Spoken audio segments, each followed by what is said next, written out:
اے ایمان والو تم احرام کی حالت میں شکار کو مت مارا کرو، اور تم میں سے جس نے بحالت احرام قصدن اسے مار ڈالا، اس کا بدلہ مویشیوں میں سے اسی کے برابر کوئی جانور ہے جسے اس نے قتل کیا ہے، جس کی نسبت تم میں سے 2 عادل شخص فیصلہ کریں کہ واقعی یہ جانور اس شخص کے برابر ہے، بشرطے کہ وہ قربانی کعبہ پہنچنے والی ہو یا اس کا کفارہ چند محتاجوں کا کھانا ہے، یعنی جانوروں کی قیمت کے برابر معمول کا کھانا جتنے بھی محتاجوں کو پورا آ جائے، یا اس کے برابر یعنی جتنے محتاجوں کا کھانا بنے اس قدر روزے ہیں، تاکہ وہ اپنے کیے کہ بوجھ کا مزہ چکھیں۔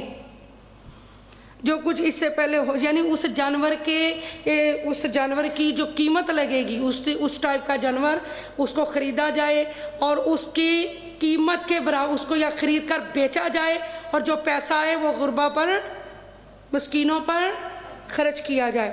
جو کوئی اس سے پہلے ہو گزرا اللہ نے اسے معاف فرما دیا، جو پہلے ہو گزرا اس کی معافی ہے، اور جو کوئی ایسا کام دوبارہ کرے گا تو اللہ اس سے نافرمانی کا بدلہ لے گا، اور اللہ بڑا غالب بدلہ لینے والا ہے۔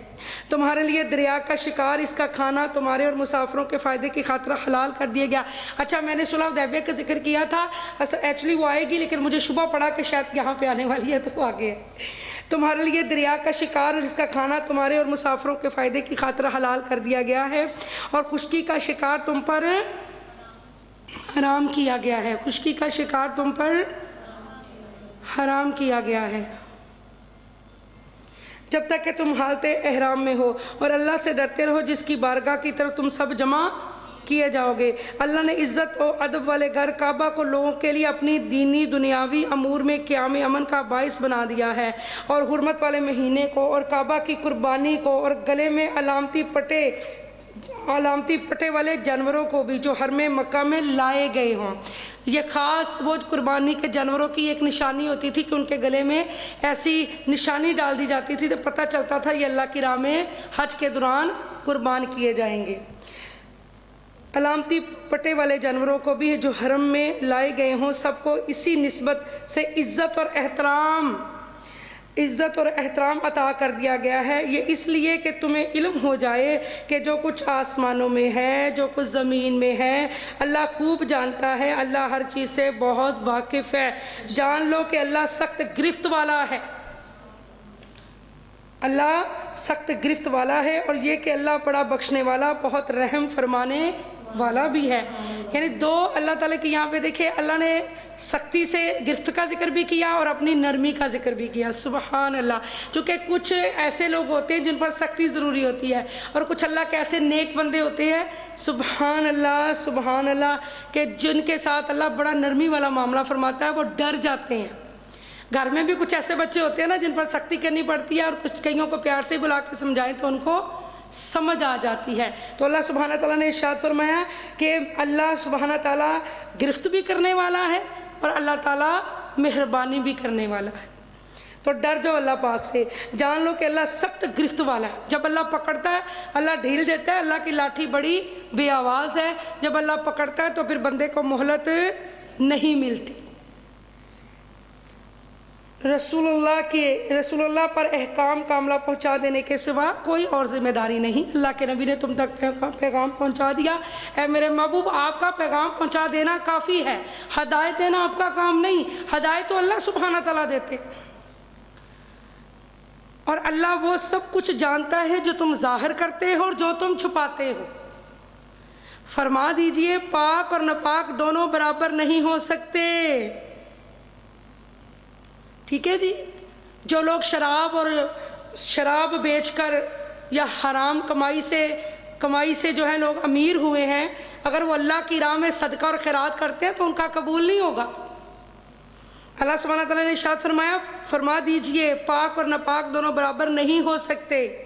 اے مخاطب، اگرچہ تمہیں ناپاک چیزوں کی کثرت بھلی لگے، بس اے عقل مند لوگوں، تم کثرت و قلت کا فرق دیکھنے کی بجائے اللہ سے ڈرا کرو تاکہ تم فلاح پا جاؤ۔ اے ایمان والو، تم ایسی چیزوں کی نسبت سوال مت کیا کرو جن پر قرآن خاموش ہے، کہ اگر وہ تمہارے لیے ظاہر کر دی جائیں تو تمہیں مشقت میں ڈال دی جائیں۔ تمہیں مشقت میں ڈال دیں اور تمہیں بری لگے، اور اگر تم ان کے بارے میں اس وقت سوال کرو گے جبکہ قرآن نازل کیا جا رہا ہے تو وہ تم پر نزول حکم کے ذریعے ظاہر یعنی متعین کر دی جائیں گی، جس سے تمہاری ثوابدید ختم ہو جائے گی، تم ایک ہی حکم کے پابند ہو جاؤ گے۔ اللہ نے ان باتوں اور سوالوں سے اب تک درگزر فرمایا ہے اور اللہ بڑا بخشنے والا بردبار ہے۔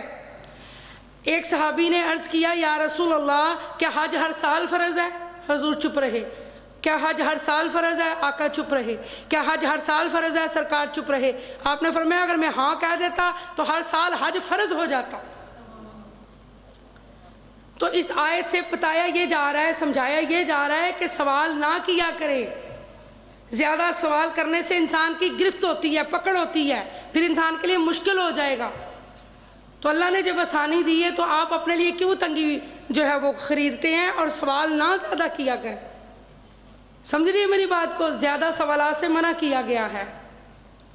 اور فرمایا بے شک تم میں سے پہلے ایک قوم نے ایسی ہی باتیں پوچھی تھی، جب وہ بیان کر دی گئیں پھر وہ ان کے منکر ہو گئے۔ اور بچڑے کا واقعہ سورہ بقرہ میں آپ نے پوچھا ہے، بار بار سوال کرتے تھے، پھر وہ گائیں ذبح کرنی پڑ گئی۔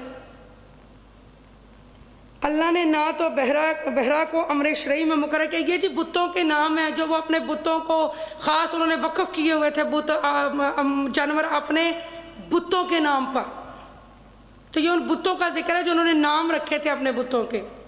تو اللہ فرماتا ہے اللہ نے نہ تو بہرا کو امر شرعی مقرر کیا ہے، نہ صاحبہ کو، نہ وسیلہ کو، نہ حام کو، لیکن کافر لوگ اللہ پر جھوٹا بہتان باندھتے ہیں اور ان میں سے اکثر عقل نہیں رکھتے۔ ہاتھوں سے بنائے ہوئے بت بھی کبھی معاذ اللہ استغفر اللہ انسان کی مدد کر سکتے، یہ تو نہ نفع دے سکتے نہ نقصان دے سکتے۔ اور جب ان سے کہا جاتا ہے کہ اس قرآن کی طرف جسے اللہ نے نازل فرمایا ہے رسول مکرم صلی اللہ علیہ وآلہ وسلم کی طرف رجوع کرو، تو کہتے ہیں ہمیں وہی طریقہ کافی ہے جس پر ہم نے اپنے باپ دادا کو پایا، اگرچہ ان کے باپ دادا نہ کچھ دین کا علم رکھتے ہوں نہ ہی ہدایت یافتہ ہوں۔ کہ اگر باپ دادا جو ہیں وہ بےہودہ رسموں کی طرف چلیں گے تو کیا آپ بھی چلیں گے؟ آپ اکثر گاؤں میں چلے جائیں، وہاں پر لا حول ولا قوت الا باللہ ایسی ایسی بےہودہ رسمیں ہیں کہ سب سے پہلے تو دیکھیں کل ہے، 9واں 10واں، یہ ایک اللہ کی طرف سے مطلب یہ ایسے معاملے ہیں کہ یہ اس کو کیا کہتے ہیں، رسم کل، رسم سوئم، رسم چیلم، تعلق اچھا کام ہے کہ سارے لوگ اکٹھے ہوتے ہیں، دعا ہو جاتی ہے، لیکن اس موقع پہ ایسی ایسی رسمیں ہیں کہ آپ حیران ہو جائیں گے۔ کپڑوں کا لینا، کپڑوں کا دینا، کوئی فوت ہو جاتا ہے تو جو ان کی بہویں ہیں ان کے میکے کپڑے لے کے آتے ہیں، یعنی ایک فوتگی والا گھر ہے، سوگ والا گھر ہے، بندہ تو مر جاتا ہے تو آگے میکوں کو یہ فکر ہو جاتی ہے کہ یا اللہ مرنے والا تو مر گیا، اب ہمیں لینا دینا بہت پڑے گا۔ ایون کہ یہ دنیا کی جو چیزیں ہیں، فریج، سونے کے بندے، اس طرح کی چیزیں بھی دی جاتی ہیں۔ ایک جگہ دعا کے لیے گئے تو وہاں ان کا جھگڑا ہو گیا، یعنی جو ایک ان کی بہو تھی اور دوسری بہو تھی، اس نے کہا آپ نے ہمیں بتایا کیوں نہیں کہ آپ نے بندے بھی ڈالنے ہیں، تو ہماری تو عزت نہیں ہے برہنی خاندان میں، تو ہم نے بھی ڈالنے تھے۔ لا حول ولا قوت الا باللہ، یعنی یہ ایسے لگتا ہے جیسے کوئی شادی پہ نہیں بندہ دیتا دلاتا، تو چلیسوؤں پہ اور اس طرح کی رسمیں ہیں۔ اور عدت کا معاملہ آ جاتا ہے تو ایسا لگتا ہے پورے خاندان کی عدت ہو گئی ہے۔ اکثر آپ سب بیٹھے نہیں ہوئے، کیوں بھی ایسا ہوتا ہے کہ نہیں؟ اور مجھے اکثر یہ کہا کہ باجی جان اس گاؤں میں آپ گئی ہیں، میں گاؤں کا نام نہیں لوں گی کہ اس گاؤں میں آپ گئی ہیں تو باجی جان آپ نا یہاں پر عدت کا بیان کریں۔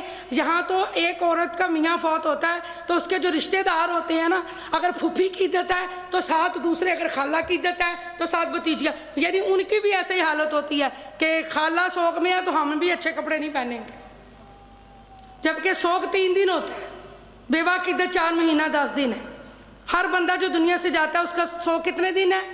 3 دن ہے۔ یہاں 40 دن پھوڑیاں بچھا کے بیٹھے رہنا، یہ کہاں کی شریعت ہے اور یہ کس نے اجازت دی ہے اس کی؟